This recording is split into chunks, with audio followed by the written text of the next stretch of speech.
আমাদের আজকের রেসিপি হলো বাঙালির মাছ পাতায় বা মাছ পাতুরি অনেকে বলে। চলে এসে দেখে নেওয়া যাক। এটা হলো আজকে শিমুল ট্যাংরা মাছ। তো মাছটাকে প্রথমে নুন হলুদ দিয়ে ভালো করে মাখিয়ে নিতে হবে। এর মধ্যে দিয়ে দেব শুধুমাত্র 2খানা পাকা টমেটো কুচি করে। আর মশলার জন্য দিয়ে দেবো একটু ধনে গুঁড়ো, একটু জিরে গুঁড়ো, লঙ্কার গুঁড়ো আর হলুদ গুঁড়ো আর লবণ গুঁড়ো তো আগেই দেওয়া ছিল। এই জিরে গুঁড়োটা দিয়ে দিচ্ছি। এবার সমস্ত মশলার সঙ্গে মাছ আর টমেটোটার সঙ্গে সামান্য কিছুটা সরষের তেল দিয়ে মাছটাকে ভালো করে মাখিয়ে নিতে হবে। মাখিয়ে 15-20 মিনিটের মতো রেস্ট দিয়ে দিলে হয়ে যাবে। ওর সঙ্গে এখন ধনে পাতাটা পাওয়া যাচ্ছে, ধনে পাতাটা দিলে আরও টেস্টটা ভালো আসে, তো ধনে পাতাটাও দিয়ে দিলাম। এবার মাছটাকে ভালো মতো মাখিয়ে নিচ্ছি। পাতুরির জন্যই কিন্তু পাতা লাগবে, কলা পাতা 2খানা বড় সাইজের। এই মাছটা মাখা হয়ে গেলে রেস্টে দিয়ে দেবো। আর যে কলা পাতা দুটো বললাম, কলা পাতা দুটো এনে ভালো করে গ্যাসে সেঁকে নিতে হবে। দেখো কীরকমভাবে কলা পাতাটা গ্যাসে সেঁকে নিচ্ছি। এইভাবে ঠিক গ্যাসে কলা পাতাটা সেঁকে নিতে হবে। এবার কলা পাতাটার উপরে সামান্য একটু নুন আর তেল দিয়ে মিশিয়ে নিয়ে উপরে মাছগুলো পেতে দিতে হবে। ঠিক যেইভাবে আমি দিয়ে দিচ্ছি, একটা একটা করে সাইজ করে মাছ দিয়ে দিয়েছি। আর যে টমেটোটা দিয়েছিলাম কুচিয়ে, সব টমেটোটা মাছের উপরে দিয়ে দেবো।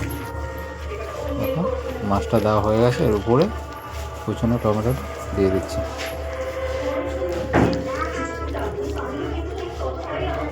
দেওয়া হয়ে গেছে।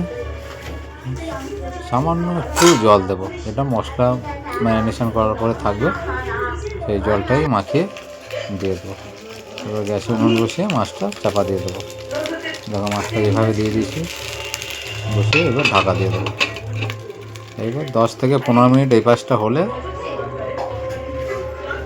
তারপরে আবার উল্টে দিতে হবে। দেখে নিচ্ছি মাছটা কতটা হয়েছে, এখনও বেশ কিছুটা হবে। এই পাশটা ভালো মতো হয়ে গেলে ওই পাশটা আবার উল্টে দিতে হবে, নিচের গুলটা উপরে দিয়ে দিতে হবে। দেখো প্রায় হয়ে এসছে।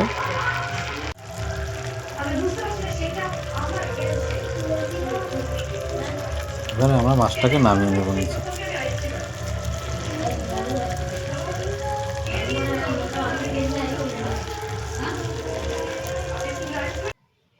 দেখো মাছটাকে নামিয়ে নিয়েছি থালায় করে। এবার উপর থেকে আর একটা কলা পাতা দিয়ে মাছটাকে উল্টাতে হবে। এটাই হলো রান্নার সবথেকে ভাইটাল পয়েন্ট। মাছটা উল্টোতে না পারলে কিন্তু সব ঝোল যেটা রয়েছে মাখো মাখো একটা ভাব, সেটা কিন্তু আর থাকবে না, সবটা বাইরে পড়ে যাবে। দেখো উল্টে দিলাম, এই পাশটা কত সুন্দর ভালো মতো হয়ে গেছে।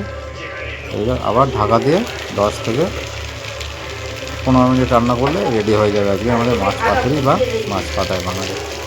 এবার উল্টে দেখে নিলাম কত সুন্দর তেল বেরিয়ে এসছে। দেখো রান্নাটা দিয়ে এখন ম্যাক্সিমাম কিন্তু আমাদের রান্না প্রায় 90% কমপ্লিট হয়ে গেছে।